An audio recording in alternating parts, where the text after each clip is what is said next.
Voilà, bonjour les amis. Donc, je vous retrouve pour cette année 2026 avec une vidéo un peu spéciale. Donc, nous ne sommes pas à la pêche, évidemment, comme vous voyez. Nous sommes devant un garage. Donc, c'est un garage que j'ai pu voilà, m'acheter récemment. Donc, c'était un rêve que j'avais depuis longtemps de pouvoir avoir un local pour stocker le matériel. Et comme vous le savez aussi bien que moi, ben, quand on pêche la carpe, le matériel devient vite très encombrant. Et donc, ça devient parfois compliqué dans une maison traditionnelle de pouvoir tout mettre correctement à sa place. Donc, je vais vous faire découvrir le garage que j'ai appelé donc, le garage Corda. Vous allez comprendre pourquoi dans un instant.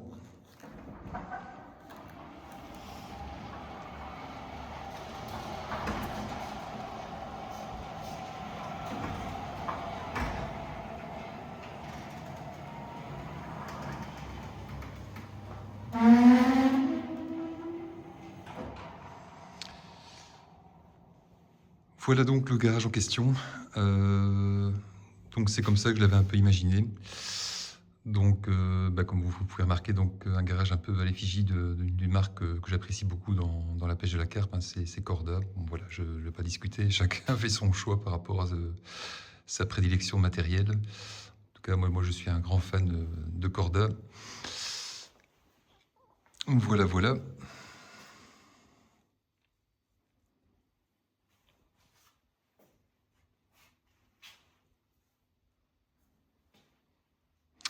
Et donc ici, je peux me permettre vraiment de ranger vraiment l'entièreté de mon matériel, y compris le bateau pneumatique qui peut rester gonflé, donc ce qui est pour moi quand même un plus, même si ces bateaux sont prévus pour être rangés, pliés, je pense que c'est jamais conseillé pour une durée de vie à long terme.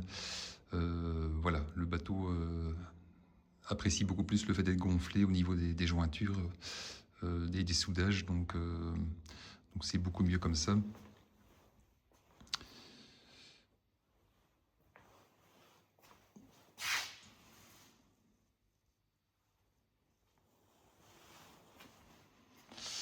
Voilà, alors au niveau des étagères, j'ai pris des étagères d'assez grande taille, notamment au niveau profondeur. Elles font 60 cm de profond, donc ce qui est un petit peu au-dessus des normes de classique, ce qui me permet vraiment de mettre des très très grosses quantités de matériel sur chaque planche. Donc pour ce qui est de l'étage inférieur, donc on a tout ce qui est gros seaux, par exemple des seaux de 30 litres. On a le matelas de réception, on a le sac étanche, la brouette de transport, la carte porteur.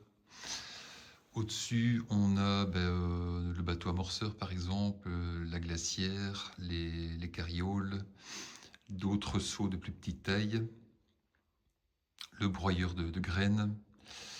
À l'étage du dessus, j'ai un étage juste pour les appâts. Donc il y a un peu de tout, hein. Il y a des bouillettes, bien sûr, il y a des pelés, des farines, des attractants liquides, des pop-up. On a vraiment, comme vous voyez, je suis déjà bien chargé pour la nouvelle saison. Il y a de quoi faire.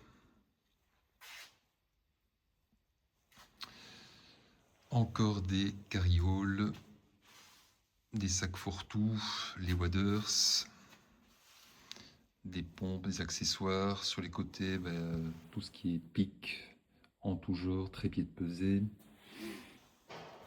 On a également le chauffage tout en haut, donc l'étage supérieur, le chauffage, le gaz, la surtoile de la tente, des slings, les boîtes de matériel,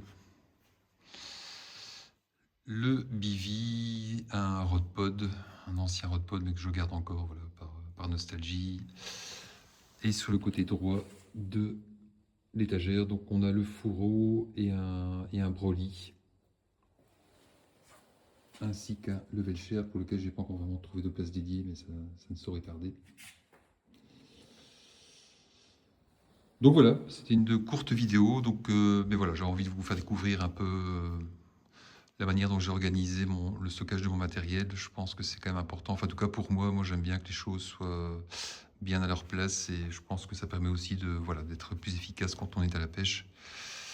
Et en tout cas moi c'est quelque chose que j'aime beaucoup de toute manière, donc voilà, je voulais vous le faire partager, et j'espère que vous pourrez vous aussi réaliser un jour entre guillemets, ce rêve de pouvoir voilà, vous permettre d'avoir un lieu de stockage de la sorte.